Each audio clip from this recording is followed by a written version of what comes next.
Good morning, everyone.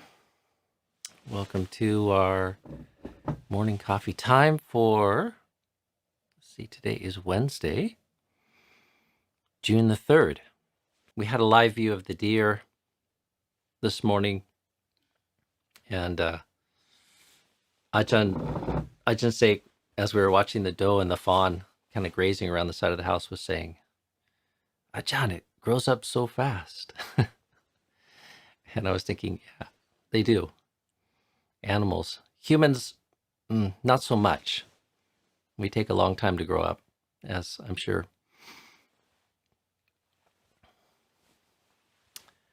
And I mean that in every kind of way. So,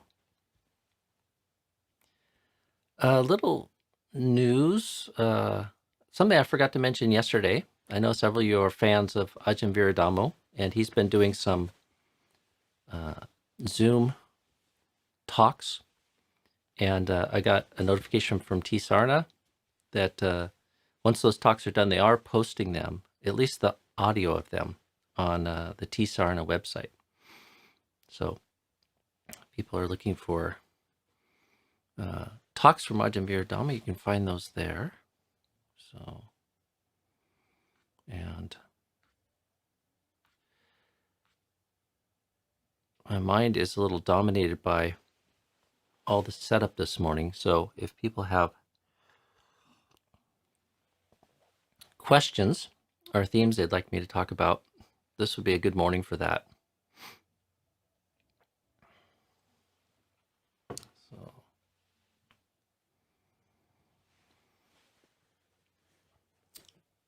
the only notable thing in my morning meditation this morning was just thinking about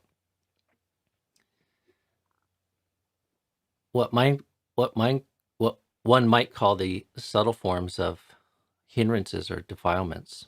And I don't oftentimes think of them as hindrances. They're more, oftentimes they're these more durable habits of thought. And I was just seeing this very old, familiar pattern where the mind is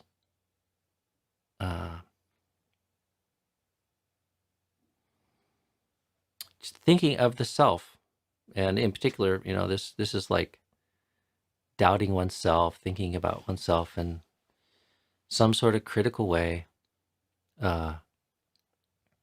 And you wonder how much of that exists kind of in the background of the mind, because it's so quiet sometimes and so familiar. And that which we are familiar with, the mind tends to filter out. I mean, we do have this orientation towards variety, that which is new, that which is fearful, that which is dangerous, which is why our television stations tend to skew that way. Someone said good news is not news at all, at least not in the way newspapers and broadcast news works, because it's not as gripping as threat, danger, fear. But I was looking at this very old, familiar. I wouldn't call it a friend. It's no friend of mine. It's the kind of thing that just keeps one from getting to serenity and joy. One, because it's constellating a sense of self, and there's this imagined me, free of some particular thing, or feeling more confidence, or feeling perceiving myself in a different way, and somehow I'd be happy, if I perceive myself as right in some way or more perfect in some way. And so it's just, this kind of habit of selfing, constellating around self-doubt, self-criticism, and just so quiet. But it's that thing preventing the mind from moving into a more beautiful space and a more present, holistic, silent space. And I was just thinking of it like, I don't know how to, mean, I could classify that as a hindrance, obviously, but it doesn't fit so neatly into the way I think of the hindrances all the time. But it's certainly hindering something. And maybe why meditation feels so good is we get a very full release from all those, let's say, unconscious background forms of unskillful thinking and perceiving. So they're good things to listen to and identify in your meditation, especially if you can see them in a way where you don't identify with them and you can bring them to resolution. They're just these petty impediments, these subtle delusions, many of them highly conditioned, thought habits. So, all right, well, let's see. How do you think about your tiered strategies for meditation?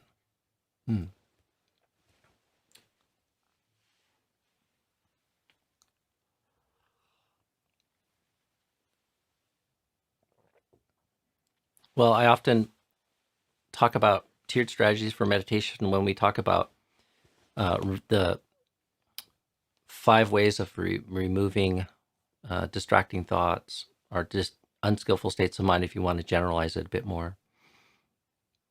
But also there are meditations that one is more skilled in, one is more drawn to, maybe has higher value, one feels an affinity for. Like in the commentaries, they make much of this, like assessing one's character type, and then it prescribes various meditations for various character types. So, one is more prone to anger. They call this the dosa jurita, or the angry type. Then the commentaries prescribe doing loving kindness meditation. But it is, if one is an angry type, loving kindness meditation is an extra difficult challenge. But anyways, there's a whole bunch of factors that one might weight the various practices that they've developed, and also it might have more to do with where you're at and where your particular interest in developing your practice is. And then, but anyways, I have a tiered strategy, and when the mind is in its most fit state, I just naturally gravitate to breath meditation, and I find that usually holds the greatest potential for overcoming hindrances, subtle hindrances, and taking the mind to wholeness. And by that I mean samadhi and clarity. And so if the mind is fit, or if I want to make best use of my effort, then I usually put effort in that direction. I might do a preliminary meditation just to kind of start things out, or to sort of incorporate some reflection or a little bit of loving kindness, but the bulk of my efforts or energies would go into breath meditation for the most part. But there are times of the day where breath meditation is more difficult. And I don't do lots of breath meditation in the morning.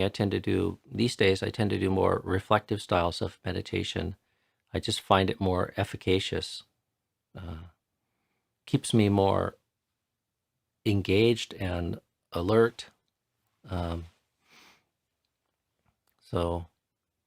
But I have a tiered set of strategies, and I think it's good for people to think about their practice in that way, so that you can not just apply yourself to the thing that you find most skillful, interesting and effective, but also so that you have backup strategies, so that if the conditions aren't suitable for whatever reason, you know where to go. So, and for me, it's not overly programmed. It's not like running some computer subroutine, uh, but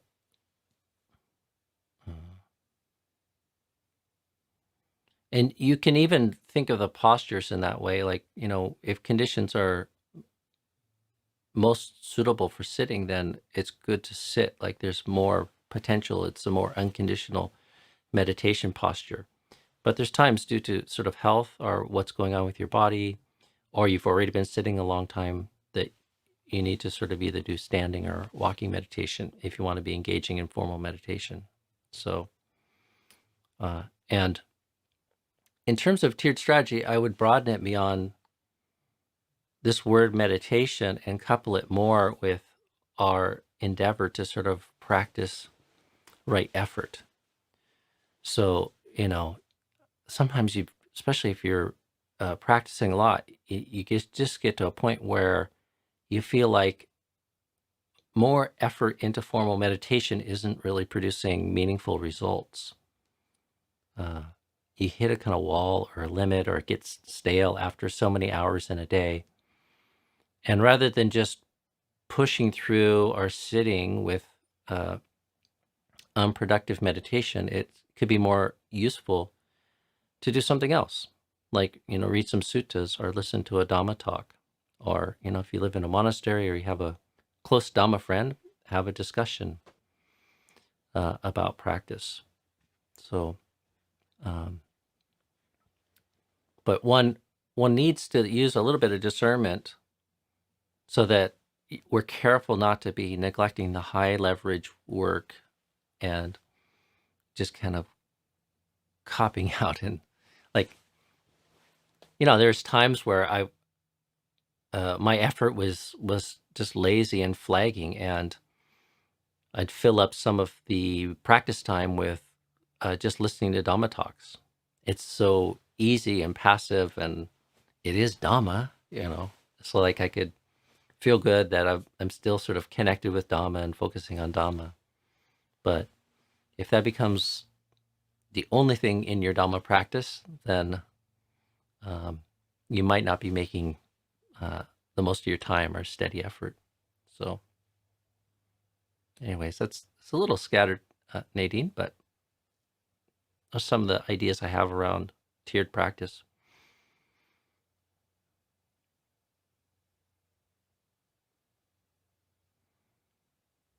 Shelley's eternal questions about windsurfing.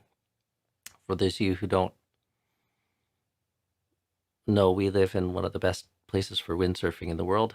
And so Shelley and many of our other friends are avid windsurfers. That's a strong part of their connection to the sense realm.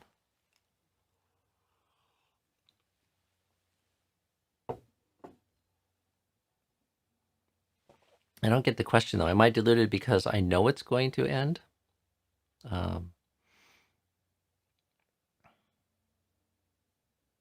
Knowing that it's going to end is anicca sanya. So,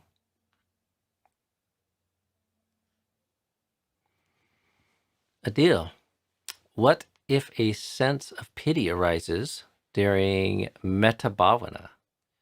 Should one change the object of meditation?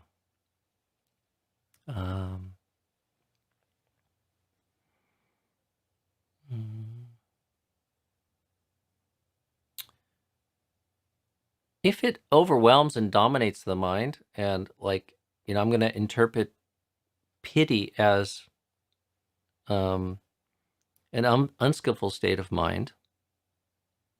Some people might think of it as closer to compassion or something, but when I think of pity, I think of it as on the unskillful side. There's like a bit of delusion operating in there, and it's something that's weighing on the heart, as opposed to compassion, which is sitting on the other side of that skillful unskillful divide.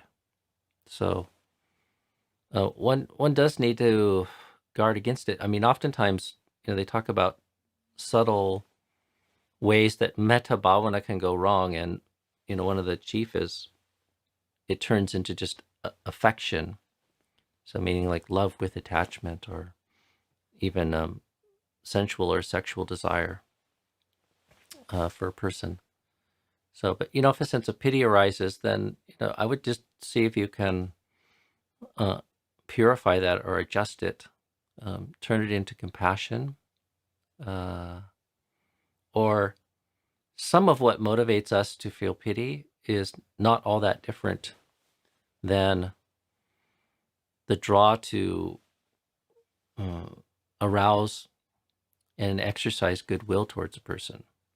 So, like, you're in that empathetic relationship with another, or the thought of another, if it's in the midst of meditation. And so, and if one sees that it's got more of that feeling or color of feeling pity towards someone, see if you can just correct for that.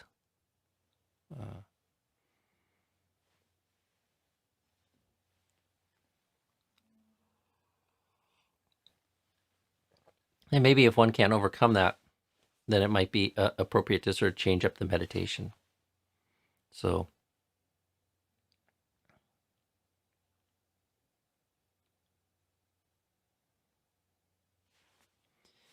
Moria, good morning. When one remembers something unskillful from the past, what is suggested?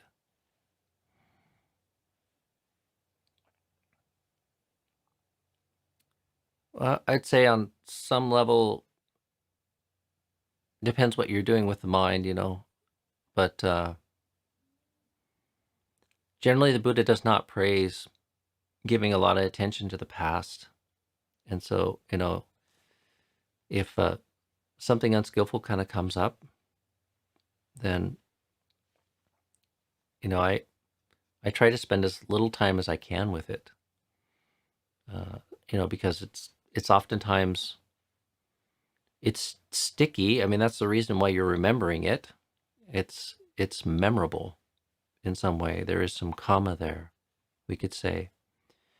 And so, I would just free yourself from it as quickly as you can. I mean, maybe it's speaking to you, and there's some new, fresh, skillful sort of insight that one can glean from it. Sometimes, though, I oftentimes just reflect on the comic resultant of having done something unskillful, and then you do create this kind of karma with it, so that you need to remember these things. Like, you suffer remembering these things because of the comic weight of what is done. And so oftentimes I try just to arouse a sense of acceptance and equanimity. Like, in some sense, this belongs. Like, I don't want to invite it into my house and nurture it, or let it sort of linger something. But there's some reason that this is arising or something. So usually I try to sort of meet it with a sense of acceptance and equanimity, and just reflect on the nature of the karma of unskillful deeds as a way to heighten sense of heedfulness going forward. Because there's so many middling and subtle things that we do that are unskillful, and part of the reason that we find ourselves in those positions, or we do those things, is because we're ignorant of the full cost of these things, and how it is that they crowd the mind, and create this kind of liability moving forward in life. We want to get to a place where we can just flow with life in the present moment, and not have any hang-ups or any karmic debts, any remorse, anything weighing us down. And the Buddha's general advice is to just free yourself from these things, resolve them, free yourself from them as quickly as you can. And and I would say in almost any skillful way possible, which can even be just diverting your attention. Um, so can be acknowledging uh, the karmic debt that unskillful act brought, and then resolving to be more careful in the future, like just in general or around that particular thing. And that's a skillful thought that then can sort of knock out or replace the tendency just to dwell and obsess about something unskillful in the past. So sometimes it might take something stronger to make peace with it. And if that's the case, then do so.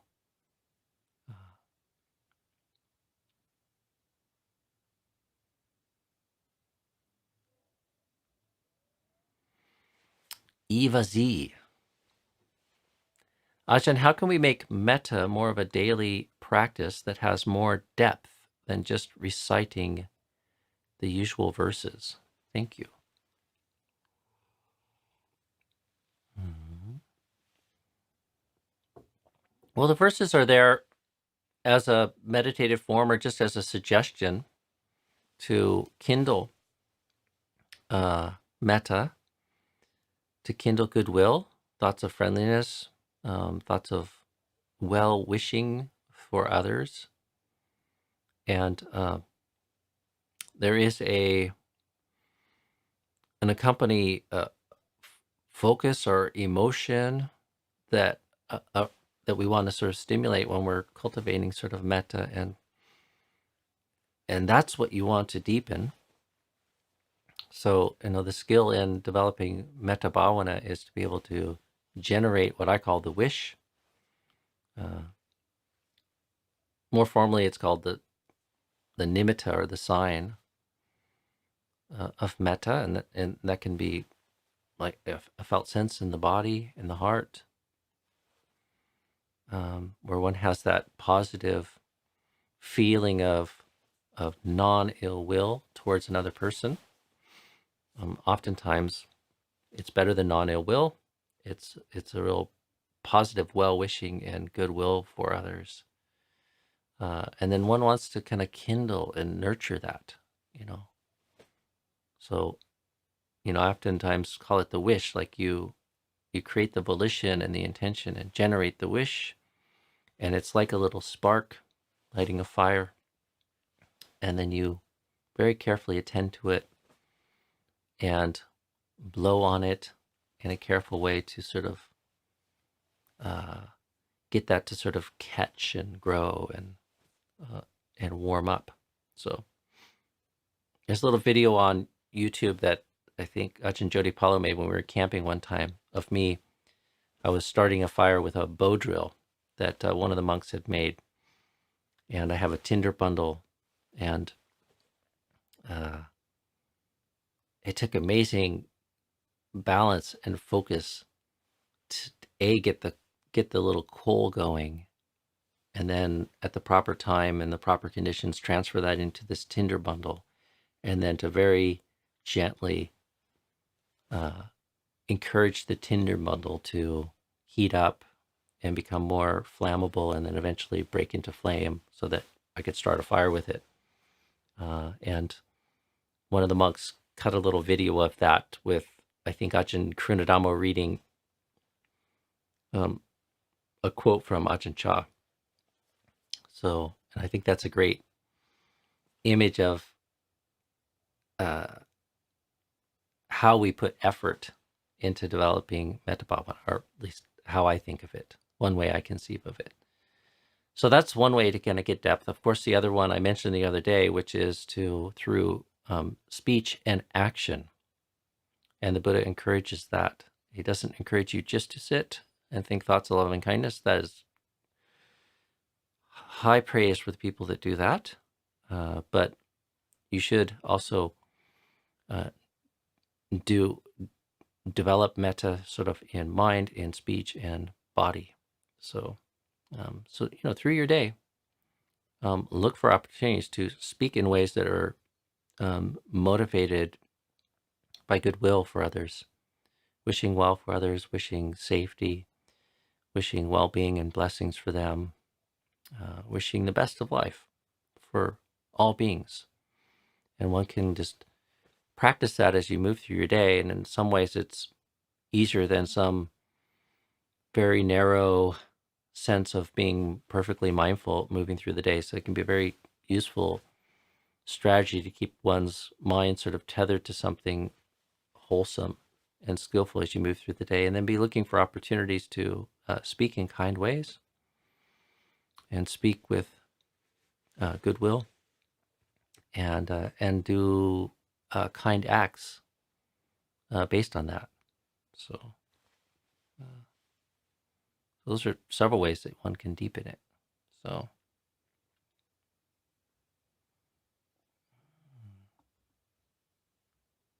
let's see, we're coming up on 8:30 here.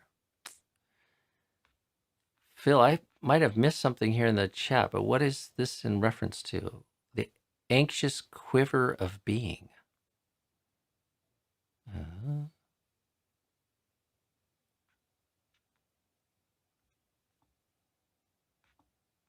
Interesting phrase. The anxious quiver of being. Is that in reference to, well, I don't know. I won't guess. Let's see. Sarah, can you expand on what you mean by reflective meditation, or what reflective meditation looks like? Yeah, but maybe that would be, it might take more time than we have right now. Let's see. I'll do the short answer today, and Sarah, if you ask me again, I'll go earlier in one of our morning streams, like tomorrow. I'll go into it a bit more depth, but some of the reflections that you find in our chanting book is what I mean, and part of what I practice in terms of reflective meditation. And so, one would be the 5 subjects for frequent recollection, which is what I talk about oftentimes. So the contemplation of aging, illness, and death, separation from the loved, and karma. And I have those chants memorized. It creates a template or a form, and I can sort of contemplate, first by reciting it, but then sometimes just in shorthand, sort of going through that list. I'm of the nature to age, and I might not go through the whole thing again, but just bring the mind to the truth of aging again, and contemplating how I feel about that, what that evokes in the mind in the present moment, checking where I'm at with the truth of that. Also maybe contemplating how that relates to the whole notion of dukkha in the Buddhist teachings. So, and then doing that for the other ones. Another one I like to do is from the Karaniya Metta Sutta. There's 15 qualities in the very early part of that. So that's also in our chanting book. And going through the Pali or the English translated terms of these qualities of the ideal practitioner, or the qualities that are the Buddha encourages one to develop. I find that it's interesting, like one, just to check in where I am with that quality, but also to contemplate the wholesomeness of that quality, the usefulness of putting forth effort to become a person that is more in touch with those qualities of mine. So,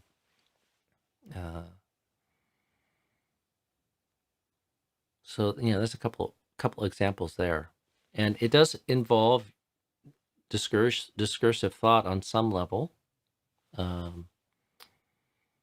but it's not just sitting there thinking about these things in a discursive way.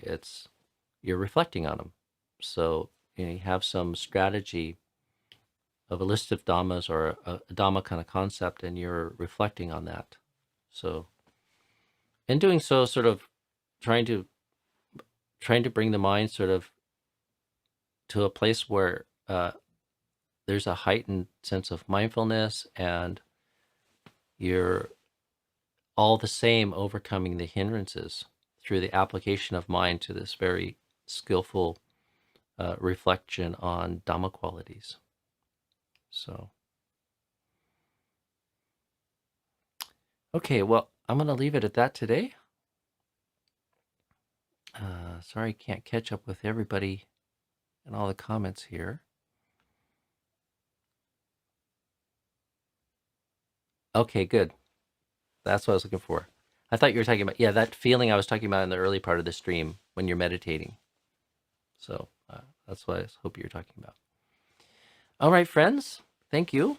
Good to see you all on here this morning, and I hope everyone has a good day. We'll see you again tomorrow morning, and be well.